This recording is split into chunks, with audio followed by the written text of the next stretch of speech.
নিৰ্বাচনৰ সময়ত প্ৰধানমন্ত্ৰীয়ে আই লাভ আছাম কয় বা অসমবাসীক বিপদত সংগ দিম বুলি কয়, কিন্তু 20,000ৰো অধিক লোক বানত আবদ্ধ হৈ থকা স্বত্তেও তেওঁ অসম ভ্ৰমণ নকৰিলে। যিগৰাকী প্ৰধানমন্ত্ৰী আছে নৰেন্দ্ৰ মোদী ডাঙৰীয়া, তেখেতে কিন্তু অসমলৈ আমি দেখিবলৈ নাপালো। নিৰ্বাচনৰ আগত তেওঁলোকে ডিঙিৰ হিৰি ফুলাই ফুলাই এৰপৰ আছাম বুলি কয়, তেওঁলোকে ডিঙিৰ হিৰি ফুলাই ফুলাই অসমৰ মানুহৰ বিপদৰ সময়ত অসমৰ মানুহৰ লগত থাকিম বুলি কয়, কিন্তু যেতিয়া বানে যেতিয়া 200তকৈ অধিক মানুহ উটুৱাই লৈ গ'ল, মাৰি লৈ গ'ল, তাৰপিছতো কিন্তু কেন্দ্ৰীয় চৰকাৰ কোনো ধৰণৰ উচ্চ পদস্থ কিন্তু তেওঁলোকৰ নেতা মন্ত্ৰীসকল নাহিলে। উজনি অসমৰ 3খন জিলাত ভয়ংকৰ বান পৰিস্থিতিৰ সৃষ্টি হোৱাৰ সময়তো কেন্দ্ৰীয় চৰকাৰ বা ৰাজ্য চৰকাৰৰ ফালৰ পৰা কোনো ধৰণৰ গুৰুত্বপূৰ্ণ পদক্ষেপ বা সাহায্য ব্যৱস্থা দেখা নগ'ল বুলি অভিযোগ তোলে শিৱসাগৰ যুৱ সমাজে। বিগত বছৰবোৰত চৰকাৰে কোনো মথাউৰি সুদৃঢ় বা ওখ কৰি নিৰ্মাণ নকৰে বুলিও অভিযোগ যুৱ সমাজৰ। মথাউৰিৰ মেৰামতিৰ নামত এটা বালিৰ বস্তাও যোগান ধৰিব নোৱাৰাৰ ফলতে 3খন জিলা পানীত ভাহি গ'ল। কিন্তু যিসমূহ জিলা প্ৰশাসনৰ বিষয়া আছে তেওঁলোকে কিন্তু সহায় সহযোগ কৰা নেদেখিলো। আজি গোটেই 3 জিলাতে যিমানসমূহ ৰেস্কিউ বোট দৰকাৰ হৈছিল সেই ৰেস্কিউ বোট কিন্তু তেওঁলোকে যোগাৰ কৰি দিব নোৱাৰিলে। আজি ভূঁত মানুহ ৰেস্কিউ কৰিব লগা হৈছে, আজি কল ভূঁত আচলতে মানুহ ৰেস্কিউ কৰিব লগা হৈছে।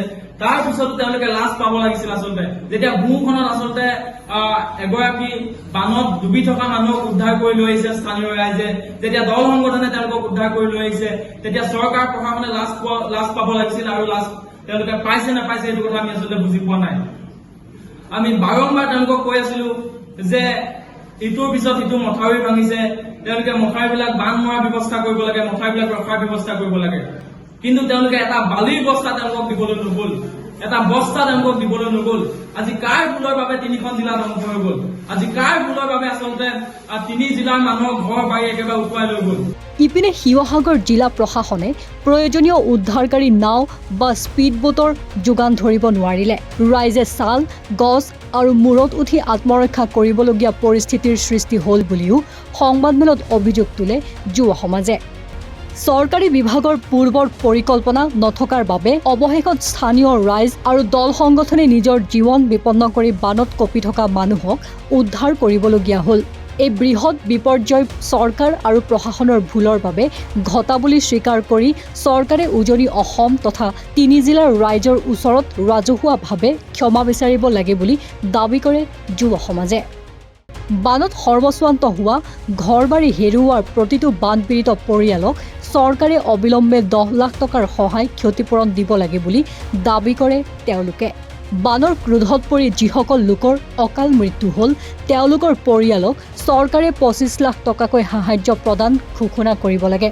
যদি চৰকাৰে 10 লাখ আৰু 25 লাখ টকাৰ এই ক্ষতিপূৰণ প্ৰদান নকৰে, তেন্তে শিৱসাগৰৰ মাজেদি যোৱা 37 নম্বৰ ৰাষ্ট্ৰীয় ঘাইপথ অনিৰ্দিষ্ট কালৰ বাবে বন্ধ কৰি দিয়া হ'ব বুলি হুংকাৰ বানাক্ৰান্তৰ। গোটেই 3 জিলাতে যিমানসমূহ ৰেস্কিউ বোট দৰকাৰ হৈছিল সেই ৰেস্কিউ বোট কিন্তু তেওঁলোকে যোগাৰ কৰি দিব নোৱাৰিলে। আজি ভূঁত মানুহ ৰেস্কিউ কৰিব লগা হৈছে, আজি কল ভূঁত আচলতে মানুহ ৰেস্কিউ কৰিব লগা হৈছে, তাৰ পিছতো তেওঁলোকে লাজ পাব লাগিছিল আচলতে, যেতিয়া ভূঁখনত আচলতে এগৰাকী বানত ডুবি থকা মানুহক উদ্ধাৰ কৰি লৈ আহিছে স্থানীয় ৰাইজে, যেতিয়া দল সংগঠনে তেওঁলোকক উদ্ধাৰ কৰি লৈ আহিছে, তেতিয়া চৰকাৰ প্ৰশাসনে লাজ পাব লাগিছিল, আৰু লাজ তেওঁলোকে পাইছে নাপাইছে এইটো কথা আমি আচলতে বুজি পোৱা নাই।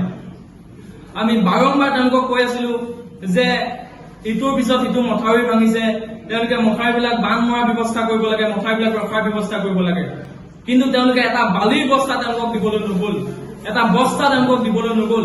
আজি কাৰ ভুলৰ বাবে 3খন জিলা ধ্বংস হৈ গ'ল? আজি কাৰ ভুলৰ বাবে আচলতে 3 জিলাৰ মানুহৰ ঘৰ বাৰী একেবাৰে উটুৱাই লৈ গ'ল?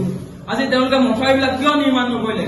আজি চেৰকা পাৰৰ যোনটো মথাউৰি আছে সেই মথাউৰিটোৰ ইপাৰতে কিন্তু পানী নাই, তাৰ আগলৈকে যোনটো বিজি ৰোড আছে, বিজি ৰোডৰ ইপাৰে কিন্তু দিখৌ নদীৰ পানী গোটেই ঘৰ দুৱাৰ উটুৱাই লৈ গৈছে। আজি মথাউৰি কিমান দৰকাৰী আমি সেইদিনাখনি উপলব্ধি কৰিছিলো, কিন্তু বিগত দিনবিলাকত, বিগত বছৰবিলাকত চৰকাৰে কিয় মথাউৰি নিৰ্মাণ নকৰিলে? কিয় তেওঁলোকে মথাউৰিবিলাক ওখ ওখকৈ নিৰ্মাণ নকৰিলে পানী সোমাব নোৱাৰাকে? এই গোটেই ভুলবিলাক চৰকাৰৰ গাত কিন্তু সম্পূৰ্ণ ভুল আছে। এই চৰকাৰে সম্পূৰ্ণ ভুল স্বীকাৰ কৰি সম্পূৰ্ণ ভুল নিজৰ গাত পাতি লৈ অসমবাসী ৰাইজৰ ওচৰত উজনি 3 জিলাৰ ৰাইজৰ ওচৰত ক্ষমা বিচাৰিব লাগে আৰু এই যি 3 জিলাৰ পৰিয়াল আছে এই পৰিয়ালসমূহক 10 লাখ টকা ঘোষণা কৰিব লাগে আৰু যি বানত উঠি গ'ল বানত মৃত্যু হ'ল তেওঁলোকক 25 লাখ টকা ঘোষণা কৰিব লাগে সাহায্য যদিহে তেওঁলোকক এইকেইটা আচলতে সাহায্য তেওঁলোকে নিদিয়ে তেতিয়াহ'লে আমি কিন্তু শিৱসাগৰ যুৱ সমাজে খুব স্পষ্টভাৱে কৈছো এখনো কয়লা ভৰ্তি এখনো শিল ভৰ্তি এখনো কাঠ ভৰ্তি তাক কিন্তু আমি উজনি শিৱসাগৰ মাজেদি পাৰ হৈ যাব নিদিম অনিৰ্দিষ্টকালৰ বাবে আমি 37 নং ৰাষ্ট্ৰীয় ঘাইপথ ব্লক কৰিম এয়া আমাৰ ইউথ সমাজে কৰিব এয়া আমাৰ যুৱ সমাজে এই কাম কৰিব যুৱ সমাজে শিৱসাগৰ স্তব্ধ কৰি তুলিব যুৱ সমাজে গোটেই অসম স্তব্ধ কৰি তুলিব এয়া আমাৰ অসম চৰকাৰ আৰু কেন্দ্ৰীয় চৰকাৰলৈ খুব স্পষ্টভাৱে সক্ৰিয় দাবী পূৰণ নোহোৱালৈকে উজনিত উৎপাদিত বা কঢ়িয়াই নিয়া কাঠ খনিজ শিল আৰু কয়লা ভৰ্তি কোনো গাড়ী বাহন শিৱসাগৰৰ মাজেদি পাৰ হ'বলৈ দিয়া নহ'ব বুলি স্পষ্ট কৰি দিয়ে শিৱসাগৰৰ যুৱ সমাজে। News desk report north east নাও।